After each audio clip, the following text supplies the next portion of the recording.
নমস্কার বন্ধুরা, আশা করি তোমরা সবাই ভালো আছো। তাহলে শুরু করা যাক আজকের ভিডিও।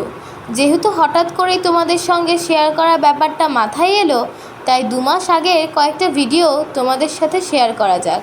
আমাদের অনুষ্ঠানগুলো বেশিরভাগই হয় ফেব্রুয়ারি থেকে মে পর্যন্ত, মানে 25শে বৈশাখ পর্যন্ত। 25শে বৈশাখের পর আমাদের গরমের ছুটি পড়ে যায়। আবার একবার হয় জুলাই থেকে অক্টোবরে, মানে পুজোর আগে পর্যন্ত। টানা রিহার্সাল চলে আমাদের তখন। আমাদের পড়াশোনা তো মাথায় উঠে যায়।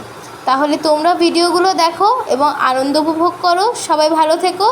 আজ এইটুকুই। আর ভালো লাগলে অবশ্যই লাইক, কমেন্ট এবং সাবস্ক্রাইব করে দিও প্লিজ।